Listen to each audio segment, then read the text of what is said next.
Hey everyone, and welcome back. Today we're going to be taking a deep dive into the Justin Turner signing with the Chicago Cubs. You might be prepping for your fantasy baseball draft, or maybe you just want to be able to impress your friends with your baseball knowledge. Or maybe you're just like us and you're really curious to see what this move means for the Cubs. Whatever your reason for being here. We're going to break it all down for you. We've got a few articles and some of our own analysis as well, so let's jump right in. Sounds good to me. All right, so first off, Turner had kind of a crazy year last year, splitting his time between the Blue Jays and the Mariners. He finished the season with a .259, .354, .383 slash line, 11 home runs, 55 RBIs, and 59 runs scored in 139 games. Not bad at all for a guy in his late 30s. No, not bad at all.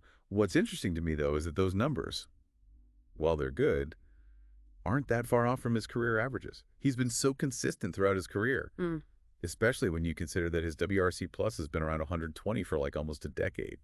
That tells me that this past season wasn't just a fluke. It really shows his approach at the plate and his ability to adapt as he's gotten older. Yeah, that's a great point. And you know a lot of Cubs fans are excited about what he's going to bring to the team this year. The articles we've got here highlight his career .288 average and his ability to get on base, which is something that the Cubs has struggled with at times. Oh, for sure. And when you look at how the Cubs lineup is set up, adding a guy like Turner could be huge for them. You could put him right in the middle of the order, maybe hitting behind Happ and Suzuki. Yeah. And all of a sudden, you've got a real threat there in the middle of the lineup to drive in runs. Plus, with his high on-base percentage, that means more opportunities for guys like Swanson and Bellinger to knock some runs in. Yeah, it seems like he could be the missing piece for this team. Maybe he can help turn those scoring droughts into something we can all forget about. Yeah, maybe. And, we can't forget about all the experience he brings. Yeah. Especially in the postseason. That World Series ring he's got, it isn't just some jewelry. It shows he knows what it takes to win when the games really matter. For sure. And just think about the impact he could have on some of the younger players. Having someone like Turner in the clubhouse to mentor guys like Matt Shaw, that's invaluable. Oh, yeah, no doubt. Having a veteran presence can completely change the dynamic of a team, especially with a younger team like the Cubs. And it's not just about teaching them about the game. It's about instilling a winning mindset in them, a culture of excellence. Right. And on top of his hitting and leadership, Turner's actually a pretty versatile defender, too. He played mostly first base and DH last season, but he also started a few games at third. Yeah, that's going to be really interesting to see how the Cubs use him this year, especially early in the season with Matt Shaw still recovering from that injury. Turner can fill in over at third and be a reliable option for them. And then once Shaw's ready to come back, maybe we'll see Turner move into more of a platoon role over at first base. That would give them some depth and flexibility throughout the season. It's like they've got a Swiss Army knife on the team now. Having that kind of flexibility could be a real difference maker, especially in a tight division like the NL Central. Exactly. Think about it. It's the 8th inning. The Cubs need to make a defensive substitution at third, but they don't want to lose Turner's bat. Now they've got options. Or if they need to give one of the younger guys a rest, they can just slide Turner right in there without having to sacrifice runs. It gives David Ross so many options. Okay, yeah. I'm definitely seeing the advantage of that now. But let's be realistic for a second. You know, there are going to be some people who are worried about Turner's age. He's 40 years old. How much does he really have left? That's a good question. And it's something we can't just ignore. But let's take a look back at his career for a minute. Remember back in 2013 when the Mets just let him go? Wait, really? The Mets just let him walk away for nothing? They did. And then he goes to the Dodgers and has this incredible resurgence. And he turns into one of the most consistent hitters in the entire league. This isn't the first time he's surprised people. Wow. So yeah, age is a factor, of course. But I wouldn't count him out just yet. So maybe we shouldn't be so quick to dismiss him. I mean, he's shown us time and time again that he can overcome setbacks and adapt to new challenges. Exactly. And remember, this is only a one-year deal with the Cubs. It's a low-risk move for them with a lot of potential upside. If he has a good year, it could be a steal for them. And even if he doesn't put up the numbers some people might be expecting, he's still got so much experience and leadership that he can bring to this team. That alone could be worth it. Oh, absolutely. He brings a winning mentality to the clubhouse, and that can spread to the other players. That kind of impact is priceless. All right, so we've talked about Turner's stats, his experience, and how he might fit in with the Cubs.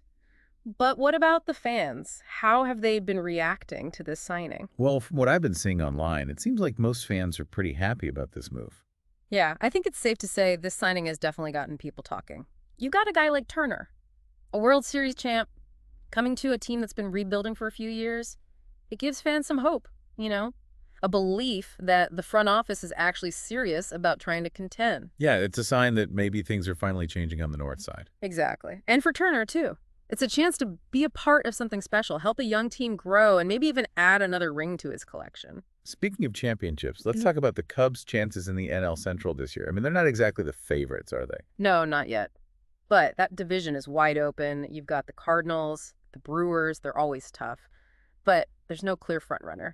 The Cubs have a young core with a lot of potential, and you add a veteran like Turner to that mix, that could be a big difference maker. So you're saying the Cubs could be contenders? I'm not saying they're going to win the World Series or anything, Yeah. but they're a team to watch for sure.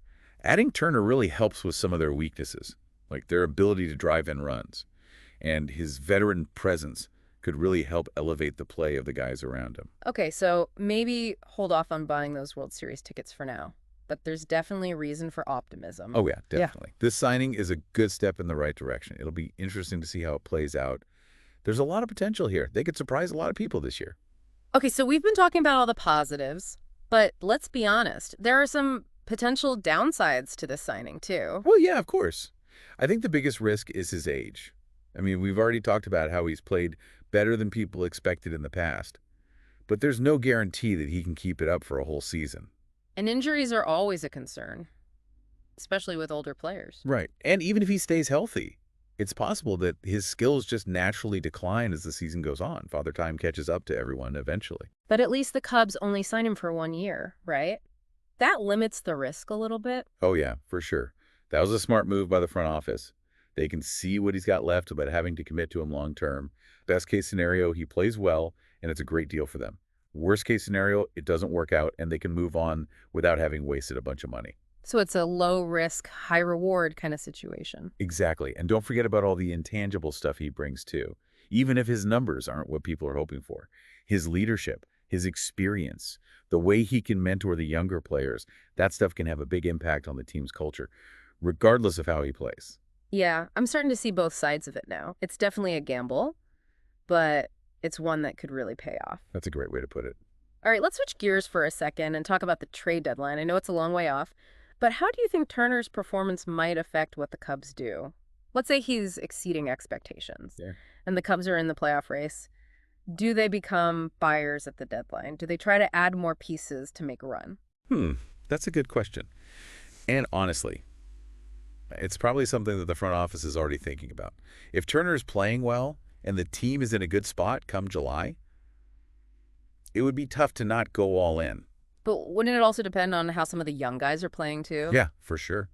If guys like Matt Shaw, Adrian Davis, Christopher Morel, if those guys are stepping up and playing well at the major league level, then maybe the Cubs feel good about their core and they decide to stick with what they have. So it's kind of a balancing act. You got to weigh the present against the future. Exactly.